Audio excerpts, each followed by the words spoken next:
ውድ አድማጮቼ ተመልካቾቼ እንዴት ሰነበታችሁ? አድማጮቼ ተመልካቾቼ ቪታሚን ዲን በተመለከተ ከባለፈው ሳምንት የቀጠለውን የትምህርት ርዕስ ይዤላችሁ መጥቻለሁ። ባለፈው ሳምንት ባቀረብኩት ቪዲዮ ላይ 15 ደንበኞቼ የነገሩኝና እነሱን የደም ውጤት በተመለከተ እናንተ ከየትኛው ክፍል እንደሆናችሁ ለማሳየት ነው። የዚህን የትምህርት ርዕስ ያቀራረቡን ቅደም ተከተል ስንመለከት ስንት ቪታሚኖች አሉ? ቪታሚን ዲ ምንድን ነው? ቪታሚን ዲ መቼና በማን ተገኘ? ቪታሚን ዲ በተፈጥሮ ስንወለድ አለ? ቪታሚን ዲ በምን ሜካኒዝም ነው የሚሰራው? ቪታሚን ዲ በጾታና በእድሜ ይለያያል? ቪታሚን ዲ እጥረቱ በምን ምክንያት ይከሰታል? እና የእነዚህን ጠቅለል ያሉ ፍሬ ነጥቦች በተመለከተ በዛሬው ቪዲዮ ይዤላችሁ ቀርብ ያለውና ይሄ ቪዲዮ የሁላችን ቪዲዮ ነው። በሴቱም በወንዱም በትንሽም በትልቅም በወጣትም በጎረምሳም በልጆችም የሚከሰት የቫይታሚን ዲ እጥረት ስለሆነ ይህንን በተመለከተ ጠለቅ ያለ እውቀት እንዲኖረንና ኖሮን ወደ ራሳችን ህይወት እንድንመነዝረው የሚያደርግ ቪዲዮ ነውና ተከታተሉ። ስንት ቪታሚኖች አሉ? አጠቃላይ 13 ጠቃሚ ቪታሚኖች አሉ። ቪታሚኖች ለሰውነታችን እድገት፣ ለሜታቦሊዝምና አጠቃላይ ቪታሚኖች እጅግ በጣም አስፈላጊ ናቸው። ለሰውነታችን እድገት በጣም አስፈላጊ ናቸው። ቪታሚኖች ለሜታቦሊዝም አስፈላጊ ናቸው። ቪታሚኖች ለጤና አጠቃላይ ለጤና ስርዓታችን ለሰውነታችን ውስጥ ላለው የጤና ስርዓታችን እጅግ በጣም ጠቃሚ ናቸው። ሳይንቲስቶች በቅባት የሚሟሙ ቪታሚኖችና በቅባት የማይሟሙ ወይም ደግሞ በውሃ የሚሟሙ ቪታሚኖች ብለው በሁለት ይከፍሏቸዋል። በቅባት የሚሟሙት 4 ሲሆኑ በጉበት እና በስብ ክምችት እንዲሁም በቲሹ በቆዳችን ውስጥ ተጠራቅመው ይገኛሉ። ከነዚህ ቪታሚኖች ውስጥ ከአራቱ በቅባት ከሚሟሙት ቪታሚኖች ውስጥ ቫይታሚን ዲ አንዱና ዋነኛው ነው።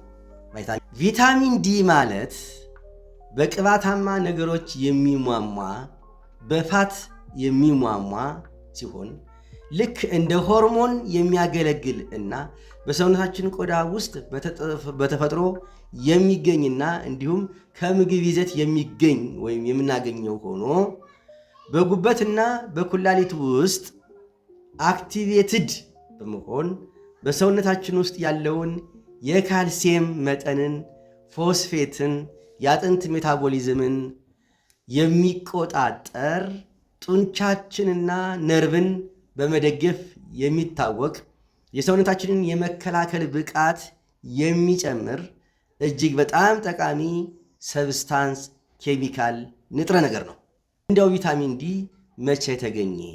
አንዳንዶቹ በ16ኛው መቶ ክፍለ ዘመን አካባቢ ስለ ቪታሚን ዲ የሆነ ነገር ይጠቁም እንደነበር ያገኙ ሲሆን በዋነኝነት ግን በ18ኛው መቶ ክፍለ ዘመን አካባቢ በሰሜን አውሮፓ ደጋማው አካባቢ፣ ብርዳማው አካባቢ፣ ቅዝቃዜያማው አካባቢ ብዙ ልጆች በሪኬትስ ታመው ነበረ።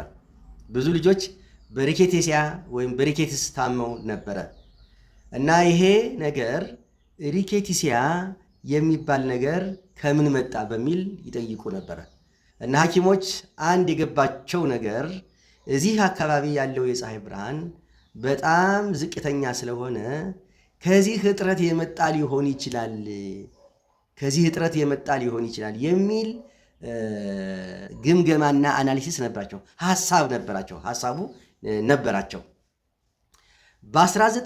በ1922 አካባቢ ከመቶ ዓመት አካባቢ በኋላ አንድ አሜሪካዊ ባዮኬሚስት ቪታሚን ዲ የተባለውን አገኘ። በ1924 ሁለት ጓደኛሞች 7 DHC ወይም ዲሃይድሮኮሌስትሮል የሚባል ሰብስታንስ ያገኙ ሲሆን ይሄ ወደ ዲ3 በፀሐይ አማካኝነት ይቀየራል አሉ የሚለውን ነገር በዚህ ጊዜ አገኙ። በ1924 ዓመተ ምህረት እንደ ኢሮፒያን አቆጣጠር። በተፈጥሮ በሰውነታችን ውስጥ አለ ቪታሚን ዲ በተፈጥሮ በሰውነታችን ውስጥ አለ። አዎ አለ። 7-ዲሃይድሮኮሌስትሮል በሚባል ይዘት በሰውነታችን ቆዳችን ውስጥ ተጠራቅሞ ይገኛል። ይህ በተፈጥሮ የሚገኝ ይህ ሰብስታንስ ይህ ኬሚካል በቆዳችን ውስጥ የሚገኘው ኬሚካል በተፈጥሮ የሚገኝ ሳይቋረጥ ደግሞ የሚመረት እና እዚያ በስነ ስርዓት የተቀመጠ ኬሚካል ነው። ቆዳችን ውስጥ በቆዳችን ከታችኛው ስር ክፍል ውስጥ በተፈጥሮ የሚገኝ ሳይቋረጥ የሚመረትና የተቀመጠ በስነ ስርዓት የተቀመጠ ኬሚካል ነው ማለት ነው። ይህ ሰብስታንስ ዲሃይድሮኮሌስትሮል ይባላል። ይህ የኮሌስትሮል አይነት ሲሆን ይህ ሰብስታንስ የኮሌስትሮል አይነት ሲሆን ለቪታሚን ዲ መመረት እንደ ጥሬ ዕቃ ሆኖ ያገለግላል። ለቪታሚን ዲ መመረትና ወደ ሰውነታችን ውስጥ ለመሄድ የሚዘጋጅ እንደ ጥሬ ዕቃ ሆኖ የሚያገለግል። በምን ሜካኒዝም ነው የሚሰራው? ይህ ቫይታሚን ዲ በምን ሜካኒዝም ነው የሚሰራው? ውጤታማ የሚሆነው እንዴት ሲሰራ ነው ብለን ስናየው 3 ነገሮችን እናያለን። አንደኛው ከፀሐይ መጋለጥ በፊት ለፀሐይ በምንጋለጥበት ጊዜ ለፀሐይ ከተጋለጥን በኋላ የሚለውን በእነዚህ 3 ነገሮች ከፍለን እናያቸው። በቆዳችን ውስጥ ፀሐይ ከማግኘታችን በፊት በቆዳችን ውስጥ በታችኛው ክፍል ይገኛል። ዲሃይድሮ ኮሌስትሮል በተባለ ፎርም ተጠራቅሞ ይቀመጣል። ቪታሚን ዲ ሆኖ አይደለም ይሄ የሚቀመጠው፣ ነገር ግን ዲሃይድሮ ኮሌስትሮል በተባለ ፎርም ሆኖ ወይም ሰብስታንስ ሆኖ ከታችኛው ከቆዳችን ውስጥ ይቀመጣል በሚል ተነጋግረናል። ይህ ፀሐይ ካላገኘ አገልግሎት ላይ የማይውል ኬሚካል ነው። ይህ ተጠራቅሞ የተቀመጠው ፀሐይ ካላገኘ አገልግሎት ላይ የማይውል ኬሚካል ነው። ፀሐይ ብርሃኑ የቆዳችን ከታችኛው ክፍል በዚህ ፎርም መሰረት ተቀምጦ ይገኛል። ከዚያ የፀሐይ ብርሃን ሲያገኝ ወደ ቪታሚን ዲ ሲሪ ወደሚባለው ክፍል ይቀመጣል ወይም ይቀየራል ማለት ነው። ወደ ቪታሚን ዲ ሲሪ ክፍል ይቀየራል። ቀስቱን ስታዩት ይሄ ወደ ቪታሚን ዲ ሲሪ ክፍል ተቀይሮ እናየዋለን። በማን አማካኝነት? በፀሐይ አማካኝነት ማለት ነው። ፀሐይ በማግኘታችን ጊዜ ፀሐይ ብርሃን የተጠራቀመውን ሰብስታንስስ ወደ ቪታሚን ዲ ሲሪ ይቀይረዋል። ይህ የተቀየረ ፎርም ካልሲፌሮል ተብሎ ወይም ደግሞ ዲሃይድሮኮሌስትሮል ወደ ዲ3 ተቀይሮ እናገኘዋለን። ፀሐይ ካገኘን ጊዜ በኋላ አዲሱ የተቀየረው ዲ3 ከቆዳችን ይወጣና ጉበት ላይ ይደርሳል። ይህ ደግሞ ኩላሊት ውስጥ አክቲቭ ወደሆነ ንጥረ ነገር ይቀየራል። አክቲቭ ወደሆነ ንጥረ ነገር የሚቀየረው የመጨረሻው ኩላሊት ውስጥ ነው ማለት ነው። ይሄ ንጥረ ነገር ካልሲየም እንዲመጠጥ ያገለግላል። ለምሳሌ ይሄንን ልናየው እንችላለን። ቆዳችን ውስጥ የተጠራቀመ ኬሚካል አለ፣ ወደ ዲ3 ይቀየራል። ጉበት ውስጥ ተጓጉዞ የተቀየረው ዲ3 ጉበት ውስጥ ይደርስና ጉበት ውስጥ ከደረሰ በኋላ ኩላሊት ላይ አክቲቭ ወደሆነ ንጥረ ነገር ይቀየርና ወይም ደግሞ እዚህ ውስጥ ዋናው ንጥረ ነገር ይቀየርና የመጨረሻው አጥንት ዘንድ ይደርሳል፣ አንጀት ዘንድ ይደርሳል። ኩላሊትና ጡንቻዎች ዘንድ በደም አማካኝነት ተጓጉዞ እዛ ጋር ይደርስና ዋና ስራውን ይሰራል ማለት ነው። የቪታሚን ዲ እጥረት ምንድን ነው? ቪታሚን ዲ በሰውነታችን ውስጥ በትክክለኛ መጠን እና ቁጥር ካለ ከ50 በላይ የተዘረዘሩ ጥቅሞችን በትክክል ይሰጣል። ትክክለኛ መጠን ወይም ኖርማል ቪታሚን በደም ውስጥ ያለው በ1 ሚሊ ሊትር ደም ውስጥ ከ30 እስከ 100 ናኖግራም ውስጥ አለ ማለት ነው። በደም ውስጥ በትክክለኛ መጠን አለ። በጤነኛ ሰው ደም ውስጥ የቪታሚን ዲ መጠን ከ30 እስከ 100 ናኖግራም በሚሊ ሊትር ነው። ከ20 እስከ 30 ከሆነ ደግሞ በቂ ያልሆነ መጠን ስለሆነ በቂ የሆነ የዕለት ተዕለት ስራውን አይሰራም ማለት ነው። ከ20 በታች ከሆነ ደግሞ በሰውነታችን ውስጥ በደማችን ውስጥ ከ20 በታች ከሆነ ደግሞ የቪታሚን ዲ እጥረት አለ ማለት ነው። የቪታሚን ዲ እጥረት አለ ማለት ባለፈው የተጠቀሱትን ምልክቶችን በማሳየት እና የዕለት ስራዎችን ባለመስራቱ ምክንያት ከፍተኛ ጉዳት ያመጣል።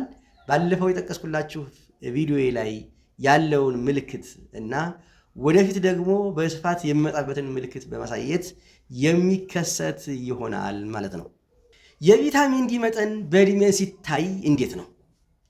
ዕድሜ እየጨመረ ሲሄድ የዲሃይድሮኮሌስትሮል ወይም የተቀመጠው ኮሌስትሮል የተጠራቀመው ኮሌስትሮል ወይም ኬሚካል የምርት መጠኑና ወደ ሌላ አክቲቭ ንጥረ ነገር የሚቀየርበት ሁኔታና ፍጥነት ወይም ብቃቱ ከ50 እስከ 70% ባረጁ ሰዎች ላይ እየቀነሰ ይመጣል።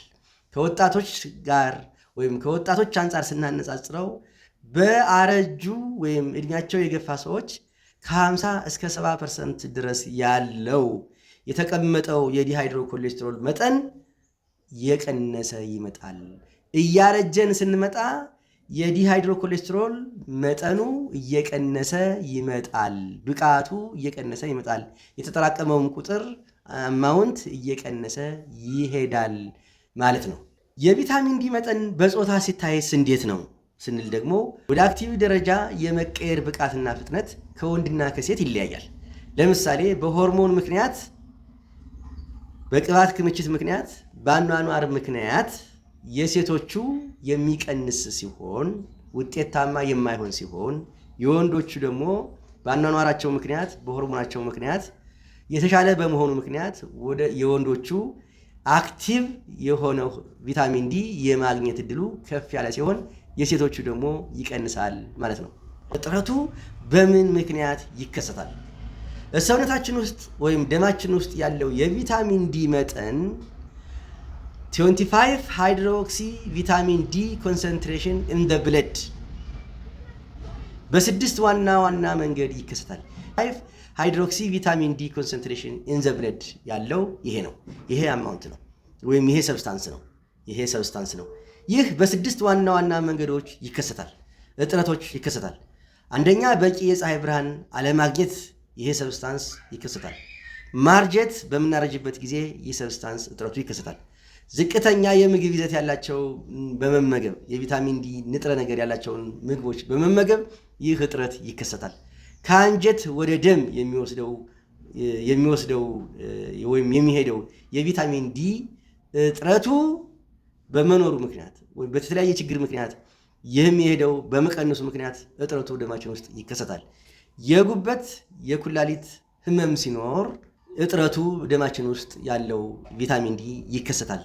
የገነገነ ህመም ሲኖር እንደ HIV እንደ ቲቪ ያሉና ወዘተ ያሉ ህመሞች የገነገኑ ክሮኒክ ዲዚዞች ሲኖሩ የሰውነታችን ውስጥ ያለው የቪታሚን ዲ መጠን ይከሰታል።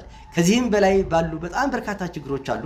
ዋና ዋናዎች ናቸው እንጂ ሌሎችም ችግሮች አሉ። በእነዚያ ችግሮች ምክንያት የቪታሚን ዲ መጠን ደማችን ውስጥ ያለው ውጤታማ ሊያደርግ የሚችለው የቪታሚን ዲ መጠን እጥረቱ በእነዚህ በስድስት ነገሮች ይከሰታል። ፍሬ ነጥቦችን ስናይ በተፈጥሮ ስንወለድ ዲሃይድሮኮሌስትሮል አብሮ በሴትም በወንድም እኩል ይገኛል። ቆዳችንም ይህንን ሳይቋረጥ እያመረተ እንዲቀጥል ያደርገዋል። ነፍሰ ጡር ሴቶች፣ እድሜያቸው የገፉ ሴቶች በቪታሚን ዲ እጥረት ክፉኛ ይጎዳሉ። ከወንዶች አንጻር ስናየው በእድሜ የገፉ ወንዶችም የተጠራቀመውን ኬሚካል እና ቪታሚን ዲ የመቀየር ብቃት ወደ ቪታሚን ዲ የመቀየር ብቃት እየቀነሰ ይሄዳል ማለት ነው። አድማጮቼ፣ ተመልካቾቼ የዛሬውን ቪዲዮ እዚህ ላይ ቀጥለው ጊዜ ስለ ቪታሚን ዲ በተመለከተ በሰውነታችን ውስጥ ያለውን ጥቅም ዘርዝሬ ይዤ ቀርባለሁ። በሚቀጥለው ሳምንት ቪታሚን ዲ በተመለከተ ከየት እናገኛለን፣ ከምን እናገኛለን የሚለውን በሚቀጥለው ሳምንት ይዤ ቀርባለሁ። ቪታሚን ዲን በተመለከተ ምርመራውንና ሕክምናውን እንዲሁም መከላከያውን በስፋት ይዤላችሁ እመጣለሁ።